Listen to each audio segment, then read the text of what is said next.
kyakatuufu omuntu ke yandibadde addamu okudeetinga oba omuntu ke yandibadde addamu okufumbirwa singa aba yawukanya n'omuntu gw'abadde ayagala. Akaseera kano eno tukayita healing process oba omuntu w'oviira mu bufumbo n'odda mu bufumbo obulala oba mu relationship n'ova mu eno n'odda mu ndala. Kyabulabe nnyo nga gye nkomezza okukyawagana n'omwagalwa wo leero wiiki ejja in fact enkya n'ofuna omusajja omulala nga mukwate bulungi nga tonnaba kuwona. Mumanyi lwaki omuntu asobola okubeera mu relationship naawe n'akyawagana naawe leero wiiki ejja ne bamukuba embaga oba ne bamwanjula. Omuntu ono alinza okuba baddakola bwenzi mu bufumbo bwo abasinga mulowooza tekisoboka omuntu oŋŋamba otya nti mu mwezi gumu yafunye dda omusajja bagenda na kumwanjula tekisoboka. Kisoboka. Asobola okuba nga abadde takola bwenzi mu bufumbo bwo naye asobola okuba nga yawona oba yahiiringa ng'ali naawe. Omuntu asobola okukwagala n'akwagala ebisooka n'ebisembayo naye n'omulumya n'atuuka n'aguba n'atuuka n'akkiriza nti tokyamwagala n'akukyawa n'asigala kukola by'ayagala oba kukola kubeerawo kaŋŋambe nga bw'abala ekiddako. Mbaliriza kusenga 5256 mwebale kubanga mwekuumirako mwenna abeekuumirako bannange abakadde omukama bampere kye musinga okwagala nga buli bwentekayo ka vidiyo godduka buddusi n'ojja n'okalaba ate gwe omupya naawe nkwaniriza kansuubire ogenda kuganyulwamu ogenda kunyumirwa era ogenda kusubscribinga obeere ng'ofuuka kitundu ku ffe. Olunaku olwaleero tutunuulira ensonga lwaki omuntu yandivudde mu relationship eno n'adda mu ndala mu bwangu ddala oba obulabe obwandibaddemu singa ova mu relationship eno n'ogenda mu ndala nga tonnaba kuhiiringa oba nga tonnaba kuwona. Ebiseera ebisinga ngenda kusooka njogere ku bantu abava mu relationship n'adda mu ndala ate ne succeedinga. Relationship buli bw'ogibeeramu omuntu n'akola ebintu n'omukkuta bulungi osobola okuwoneramu eyo process nti wakkiriza n'ogamba kampone n'owona oba n'obeerawo n'okkiriza n'ogumira obukyawe n'ojjanjaba omutima gwo n'oguzza bujja nti kikwanguyira nnyo okuva ewe ng'ogenda bwa mulala oba okumukyawa leero ng'olwedde olina omuntu addawo kubanga oba wakola ki wamukkuta. Wabula kyabulabe singa omuntu obeera naye leero n'okyawaga naye nga mu butuufu okimanyi nti omuntu ono omwagala era nga mu mutwe gwe okimanyi nti omuntu ono mu butuufu singa oluusi yakukyaye oba oluusi gwa avuddewo n'ogenda naye n'ogamba singa aba akomyewo n'anneegayirira n'akyusaamu mu bintu bwe biti nsobola omuddira omuntu oyo oba okyamwagala. Kati zeeni n'ova ewooyo n'ogenda obakana n'omulala mu kaseera mpaawo kaaga ekituufu kiri nti omutima gwe oba ogenda kugumementula. Saawa zino niyinza okukyogera n'otakitegeera naye bw'okibeeramu ojja kitegeera. Biba bibiri ku byo. Relationship gy'ogendamu ogenda kulumya omuntu oyo oba omuntu oyo agenda kulumya. Agenda kulumya atya? Tagenda sobola kwagala by'oyagala kwagala. Kubanga ogenda kwagala akole oli by'abadde akola ogenda kubeera ng'okyali mu mbeera z'oli. Kati ng'olinga ayagala ono areplicating oli oba afuuke duplicate w'oli nti akole oli by'abadde akola abeere oli by'ali ekitasoboka. Kubanga ono muntu mulala. Naye singa oba owonye bino oba togenda kubitunuulira kitegeeza you are ready to accept new love with a new person.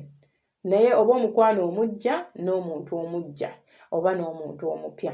Naye buli bw'obeera ng'okyali obulamu bwo okyalowooza bannange ku Fred bannange kale Fred yali akola bw'ati kale Fred yali akola bw'ati manya nti ggwe teweetaaga kugenda mu relationship ndala. What you need is ggwe simanya munfuna weetaaga ggwe. You need yourself. You don't need someone else. Owone ohiiringe bulungi obeere ng'ogenda mu relationship eddako nga by'ogenda okusalawo mu relationship eyo togenda biba esingako kammulumye kammulageko nti for example oyinza okukyawagana ne Fred n'ogenda omusajja omulala naye nga Fred okyamwagala. Kati omusajja oli omulala musajja wattu yalowooza bya laavu n'akudeetinga mwezi gumu yali yanoonya dda omukyala agamba nze wanfunira omukazi ne mulaba mu qualities ze njagala sigenda kumudeetingamu akanti nkyamustudy nga tuneeyigira mu bufumbo ng'akusaba bufumbo just kubanga oyagala kulumya Fred mbw'oyagala kumulagako nti I'll show him my worth njagala mulage nti nno nange bankaayanira bankaabira ng'okkiriza obufumbo buno era ng'emikolo gikolebwa ng'oyingira mu bufumbo. Obufumbo obwo nno buba bugenda kuyuga buba bwakuyimirirawo buba bugenda kusanga ebizibu bingi. Ate nno munnaye simanyi kituliko Fred oyinza okwagala omulaga kolooza n'afa nayo kubanga ye aba yakoowa gwamanya he doesn't care tafaayo tayagala kumanya okitegeera tayagala kola ki kumanya kubanga tebimulya naye ng'ate luli eri byandimulidde singa abadde akwagala kati gwe oli awo olwana olutalo n'omuntu atayagala na kumanya by'oli oli bize mbu omulagako nga ne gw'olagako nno gw'olagako tayagala kumanya oba omulagako oba tomulagako that's your business. So si kibi omuntu aba avudde mu relationship eno n'adda mu ndala singa aba awonye bannaye abantu babakola ebintu bw'aba musajja alinza okukola ebintu n'otuuka n'oguba nga kati olaba mulabe ate awo abasajja bwe basuulira ennanga n'alowooza nti watereera bannange yali ayomba takyayomba nze bannange namutereeza kumbe mukazi wattu wakoowa oli awo olinda osaba katono ga katonda n'omala ompa omusajja bwoti omusajja ono njatambula mu bwere sigenda muviira ngende mumyala oba ngende nzira ewaffe oba njagala muviire ng'afunye omuntu omulala gwe njagala anjagala. For example, nizo balaga example ya Rema. Tesagala nnyo ku dragging aba celebrities mu bintu byange. But be bantu betusobola okulabirako kubanga buli omu aba abamanyi. Ne Kenzo nti yava wa Kenzo ng'agenda wa Hamza. Sinti yayendera mu bufumbo bwa Hamza. Yali bamukolakoladde ebintu just because she didn't come out n'ayogera biki bye yayitamu and I respect her for that. Naye yali yakkuta era yavaawo ng'agenda woli and the relationship is going on well. Teyakikola kulumya musajja, teyakikola kukola kyobula yakikola for her own peace of mind ate ng'asazeewo ng'aloboozezza kyekyo kyengezaako kugamba. Naye bw'obuyingira mbu ogenda kubuyingira kubanga oyagala mmulagako ategere wasiyo omusajja munnange nno osobola ommulagako ate n'omukomyawo nga tomulaze musajja munne. Omusajja buli bw'onaamulaga musajja munne ng'okyamwagala nga mwadde mwafunyemu obutakkaanya n'ogakamulage musajja munne mulage nti nze nange nina abankwana ekyo kirinza obutamukomyawo.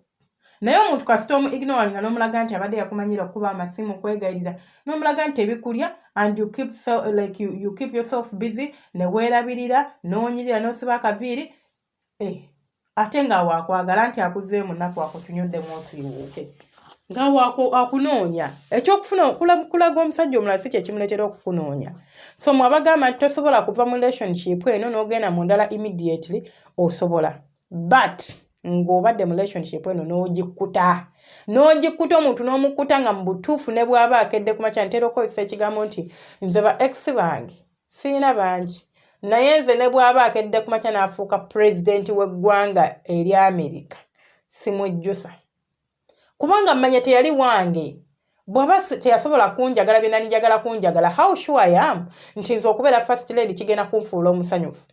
Maybe this is not what I want. I just want a simple home with a person who loves me, who understands me, who cares for me. Ategera nti kati nyeza najja n'ambudaabuda kati ate bw'embeera nawe ng'oli president nga tewasobola nabbi nkolera nga toli kitegeeza you will be using the excuse of mba busy. You will not get my time. You will not love me.